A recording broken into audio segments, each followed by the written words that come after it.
Salut à tous, bienvenue. Si vous aimez la médecine, si la médecine de demain vous intéresse, écoutez cette émission jusqu'au bout. Nous avons le plaisir d'accueillir deux personnalités qui comptent. Muriel Haïm à ma gauche, qui est médecin. Bonjour Muriel. Bonjour. Donc vous êtes médecin, entre autres, mais vous êtes surtout à l'origine d'un symposium tout à fait particulier que vous avez, on va dire, monté, fondé de vos mains. Vous avez mis en contact des tas de médecins, des chercheurs, des gens qui comptent au niveau politique, des décisionnaires au niveau budgétaire aussi, bien sûr sous l'égide du Génopôle, en partenariat avec le Génépôle. Oui, qui est le plus grand centre, le plus grand biocluster européen et qui est l'institution gouvernementale française sur la politique génomique. Donc vous avez créé le Forum de médecine génomique qui aura lieu en Israël, ça il faut le préciser, en Israël, ce sera le 16 juillet et c'est ouvert à tous, c'est pour ça qu'on en parle aujourd'hui. Alors, vous n'êtes pas venu seul aujourd'hui, vous nous avez amené une personnalité qui compte également dans le monde de la médecine. Elle s'appelle Annick Ras-Rothschild. Bonjour, elle est professeure. Vous êtes aussi directrice de l'Institut des maladies rares à Shiba, Tel HaShomer. Bienvenue. Merci. On est ravis de vous accueillir. Je suis ravie d'être là. Eh ben voilà, c'est parfait. Alors, est-ce que vous pouvez nous expliquer toutes les deux qu'est-ce qu'on va trouver dans ce forum de médecine génomique et c'est quoi, tout simplement, pour les profanes, la médecine génomique ? C'est une médecine qui se base, et ça je parle sous le contrôle d'Annick, sur votre carte génétique, donc sur qui vous êtes vraiment, et ça va être une médecine personnalisée. On va passer finalement d'une médecine et pour tout le monde à une médecine complètement individualisée. Et ça va permettre donc de soigner plus efficacement les gens, sachant quel traitement leur donner immédiatement, éviter les errances thérapeutiques, donc diminuer les effets secondaires. Donc si quelqu'un veut comprendre la manière dont il va être soigné, ce que vous disiez déjà à partir de maintenant et encore plus dans les années à venir, c'est intéressant d'avoir ce panel de professionnels à qui ils pourront poser les questions, mais je pense qu'il vaut mieux qu'Annick vous en parle. Alors, on en est déjà là au niveau médical. On dirait de la science-fiction quand on vous entend. On en est pas mal là. Sur le plan, par exemple, de l'utilisation des technologies génétiques et génomiques, on arrive à accélérer le temps de diagnostic, qui pouvait quelquefois être des dizaines d'années quand on parlait des maladies rares, et qui maintenant est beaucoup plus court grâce à l'utilisation intelligente de ces technologies, par exemple. Ça veut dire que pour une personne qui aurait la même maladie, en fonction de son génome, on peut adapter, changer les traitements. On sait qu'en fonction de sa carte génétique, il y a telle chose qui va marcher et telle autre chose qui ne marchera pas, c'est ça ? Dans le domaine du cancer, par exemple, c'est quelque chose qui est très avancé. Dans le domaine des maladies rares qui ne sont pas des maladies cancéreuses, c'est au tout début et je pense qu'Israël tient une place très importante dans le monde. En ce qui concerne le développement de technologies de pointe, qui ne sont pas seulement les technologies de diagnostic, mais qui sont aussi la manière dont on va maintenant aborder les issues médicales que nous avons. Par exemple, Israël est un des premiers pays, je pense, au monde à avoir informatisé des dossiers médicaux dans les mutuelles, par exemple. Donc aujourd'hui, il est possible d'utiliser ce qu'on a l'habitude d'appeler maintenant Big Data, de milliers de patients depuis au moins 10 ans, 15 ans. Donc, il y a pas mal de start-up en Israël qui travaillent sur ces points-là et qui créent des algorithmes et qui créent des manières de penser et d'aborder la médecine qui est tout à fait neuve et qui est certainement très à la pointe dans le monde. Donc, je pense que la réunion qu'il va y avoir, le forum, va permettre de faire des échanges très fructueux avec les Français. Okay. Je voudrais juste rassurer sur un point, toutes les données sont anonymes. Oui, bien sûr, j'allais le dire. C'est juste un matériel, on ne sait pas les gens, on voit des pathologies, mais on ne sait pas qui ça appartient. Ok, exactement. Alors, qu'est-ce qui vous a pris d'organiser un rendez-vous pareil, un symposium de cette envergure avec des pointures assez importantes dans tous les domaines. Pourquoi vous avez décidé de faire ça ? Parce que je pense que les gens doivent être au courant. Il ne faut pas en avoir peur. Il y a des gens qui veulent avoir peur. Le génome, on va transformer qui vous êtes, etc. On n'est pas en train de créer un golem. On est en train de mettre à la disposition des gens des outils efficaces pour mieux les soigner. Annick disait que ça y est déjà en oncologie, en cancérologie, c'est vrai. Donc c'est déjà quelque chose qui permet un progrès extrêmement important. C'est en train d'aller vers d'autres pathologies, c'est en train d'aller vers les maladies cardiaques, c'est en train d'aller vers les maladies endocrinologiques comme le diabète. Donc je veux dire, il faut que les gens comprennent, il ne faut pas que les gens en aient peur. Et donc à partir de là, il ne faut pas laisser se raconter n'importe quoi. Donc rien de mieux que de monter un forum où on va pouvoir mettre ensemble toutes les compétences, c'est-à-dire scientifiques, médicales, le point de vue des patients, enfin la responsabilité vis-à-vis des patients, les payeurs et les politiques, et puisque ça va changer la façon dont les patients vont être pris en charge, il faut qu'ils le sachent. Alors justement, vous qui êtes là depuis 1983, est-ce que c'est habituel comme ça d'avoir des espèces de symposiums, de réunions multidisciplinaires ou pas? Non. C'est très nouveau. C'est très nouveau. Oui. C'est bien, vous nous avez apporté votre expérience et la modernité qui vous caractérise, Muriel. Non, mais vous savez, moi j'ai travaillé dans l'industrie et j'ai vu que le seul moyen de faire avancer les dossiers, c'est de mettre des compétences ensemble. Parce que les gens travaillent et vivent en silo et finalement, on a tous besoin les uns des autres. Et on gagne un temps fou quand on crée des espaces de dialogue. Et après, on peut rencontrer les gens beaucoup plus facilement, faire avancer les dossiers et tout le monde y gagne, et en premier lieu les patients. Vous savez, c'est comme à l'armée, ce que vous me racontez. Parce qu'à l'armée, non mais c'est vrai, ça marche comme ça. La force de Tsahal, c'est justement d'être pluridisciplinaire et de mettre des corps d'armée différents ensemble et d'avancer ensemble. Alors vous qui êtes ici, qu'est-ce que vous attendez de ce symposium ?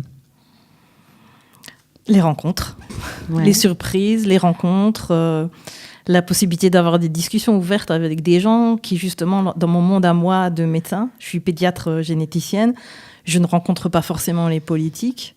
Je ne rencontre pas forcément les gens qui prennent des décisions. Je les rencontre, alors, mais les politiques, il va y avoir, juste on cite, le professeur Avi Israeli du ministère de la Santé en Israël notamment. Il y aura aussi, bien sûr, l'INSERM en France. Il y aura bien d'autres personnes. On va citer aussi David Harari, qui, lui, est au ministère de la Recherche. Il est vice-président du Haut Conseil scientifique. Voilà. Il n'y a pas que ça. Il y en a beaucoup. Ce qui m'importe aussi, c'est d'ouvrir mon esprit sur des manières de penser, des manières de faire qui sont différentes. On va entendre des gens qui travaillent dans les startups, des gens dans la pharma. Et puis, je vais rencontrer un tas de copains et de copines que je connais de France. Ça va faire plaisir aussi. Ça va créer, peut-être faire naître des échanges. Alors, quelle est la motivation du Génopôle ?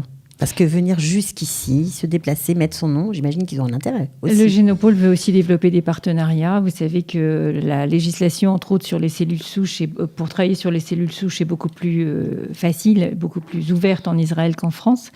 Et puis, ce que disait Annick, l'accès aux données est aussi plus facile. Donc, il y a des partenariats à faire. Là, il y a des territoires d'excellence en Israël. Donc, il y a des coopérations qui seront extrêmement intéressantes. On dit que Israël est une start-up nation. C'est vrai. Mais maintenant, il faudrait aussi qu'Israël scale up un peu et arrive à... Or, dans tout ce qui est médecine, c'est très, très cher de développer, de passer à... Et le modèle, c'est plutôt on invente et on vend. Il y a peut-être aussi un moment où, en s'alliant avec des gens qui ont plus l'habitude peut-être du développement long terme, il y a des choses qui seraient positives dans les deux cultures à mélanger. Oui, et puis de ne plus vendre, de ne pas faire d'exit, de garder pour... voilà, parce qu'à force de vendre tout notre savoir-faire, il ne va plus rien nous rester, ce serait dommage quand même. Bon, alors non, mais plus sérieusement, donc on comprend bien que ce symposium est ouvert à tous. Ça, oui. C'est pour les particuliers, mais aussi pour les professionnels, notamment dans les startups qui font de la biotechnologie, peut-être, ou autres. Aussi, ils vont parler, ils vont écouter. Comment ils vont être accueillis dans ce symposium ? Alors, on a dans un sympo, on a une biotech, une très jeune biotech, Genetica, qui vient parler et qui sera justement, une opportunité, une belle opportunité pour eux d'être en contact avec des venture capital, avec des chercheurs et avec aussi d'autres sociétés de pharma plus élaborées. On a quelqu'un de chez Roche, par exemple, qui vient. On a aussi l'exécutif directeur d'Illumina, qui est la plus grande société de séquencing, de machines de séquençage en génétique. Donc, c'est vraiment une merveilleuse opportunité pour rencontrer les gens dont on peut avoir besoin professionnellement. Alors, on comprend évidemment que c'est une occasion, notamment aussi pour les jeunes, pour les médecins, à ne pas rater. Ça coûte cher de participer à votre forum ? Non, on a fait des prix, on a vraiment fait des prix parce qu'on ne voulait pas que ce soit un obstacle. Et pour les startups et puis pour les étudiants, c'est 150 shekels et 300 shekels pour les individuels. D'accord. Bon, alors en plus, inutile de vous dire que c'est dans un bel endroit, puisque ce sera à l'hôtel Elma. Elma Zichron Yaakov, un magnifique endroit, vue sur la mer. Vraiment, vous allez vous régaler. Puis en plus, c'est très bon. Donc, je sais que le déjeuner est compris dans toute cette histoire. C'est aussi important. Qu'est-ce que vous avez envie, plus particulièrement, sur quel point vous avez envie d'insister plus particulièrement pour vous par rapport à votre spécialité ? Le point qui m'intéresse tout particulièrement actuellement, c'est le développement des traitements pour les enfants qui sont atteints de maladies rares. Des formes de traitements qui vont être adaptées au processus génétique qui provoque la maladie. Et j'espère que je vais entendre des gens, je vais peut-être pouvoir faire des partenariats avec des gens qui vont être en équipe avec mon institut pour pouvoir développer des médicaments adaptés aux enfants. Pour moi, c'est quelque chose d'important parce que dans mon journalier, comme je le disais, les gens ne s'arrêtent plus simplement au diagnostic, qui était quand même très compliqué d'antan. Ils veulent pouvoir... Aujourd'hui, on va dire que le diagnostic, c'est acquis, quoi. Oui, on non, sait c'est qu'on pas peut acquis. Non, alors, mais... Une fois qu'il y a un diagnostic, les parents veulent améliorer la qualité de vie de leurs enfants avec tous les moyens possibles. Donc, dans ce forum-là, il y a peut-être des rencontres à faire qui vont nous aider, justement, les parents qui ont des enfants malades. Ça serait bien qu'ils viennent aussi, parce qu'ils risquent d'entendre des choses. C'est pas un risque. Ils vont peut-être entendre des choses ou avoir des relations ou parler. La voix des parents, elle est importante aussi. Et je pense que ça peut les intéresser énormément, au-delà des choses dont on a parlé jusqu'à présent. Alors, il y a un sujet qui fait débat en Israël, c'est le fameux panier de santé, notamment des médicaments qui sont très, très chers. Je pense à des cas de cancer, etc., qui ne sont pas pris en charge. Est-ce qu'on va aussi parler de ces problématiques-là ou pas ? Alors, j'imagine que dans les maladies rares, c'est aussi la même histoire. Oui, on va en parler justement, c'est intéressant et ce sera intéressant de confronter les deux philosophies, puisqu'ici on est plus proche, je dirais, d'une philosophie anglo-saxonne et en France on est plus proche d'une philosophie où on prend en charge beaucoup de choses, même si le prix des médicaments est discuté. Donc je veux dire, là, il y a justement un des panels qui est sur les payeurs et je pense que ça peut être très intéressant, mais c'est vrai qu'à terme, on va rapidement devoir quand même faire changer les investissements d'une médecine qui est en tout cas très de traitement à une médecine qui sera aussi une médecine beaucoup plus de dépistage, je ne dis pas de prévention, mais même parfois en effet avec les choix d'embryons, enfin ça c'est d'autres questions. Mais ce que je veux dire, c'est qu'à un moment donné, il va falloir se préparer à une réallocation des fonds pour justement prendre en charge de façon très efficace ces patients à qui on pourra proposer un type de médecine un peu différent. Donc ça va être discuté en effet. Et je pense que ça va être un panel absolument passionnant. Ok, alors évidemment, on peut assister toute la journée à tous les panels. Exact. On peut faire ce qu'on veut, on pourra en écouter certains, mais si on veut tout écouter, c'est pareil, c'est le même prix pour tout le monde. Ah oui, c'est pareil. D'accord. On comprend aussi l'importance, vous l'avez dit, mais je vais le répéter, parce que c'est vrai que quand on est dans l'entrepreneuriat, quand on est jeune, ça bouillonne. En général, on dit souvent que les jeunes start-up, les gens aussi sont très jeunes, ils n'ont pas forcément le réseau nécessaire. C'est aussi une bonne façon, d'après vous, de se faire un réseau, de se faire connaître. Ah oui, parce que franchement, moi, je serais une start-up, je viendrais parce que rencontrer des gens de ce niveau pour l'investissement qui est une journée est quand même vraiment très peu cher. Je pense que c'est... En plus, qu'une fois que vous avez rencontré les gens quelque part, c'est tellement plus facile de leur repasser un coup de fil et leur dire on s'est vu là. Et puis, on a fait des pauses, on a fait un déjeuner. Bon, c'est bon, mais le but du jeu n'était pas que ce soit bon. Le but du jeu, c'est que les gens aient le temps de se rencontrer. Bien sûr. Et le temps de parler, d'échanger c'est ça. Et de voir, pourquoi pas, l'avenir plus en rose.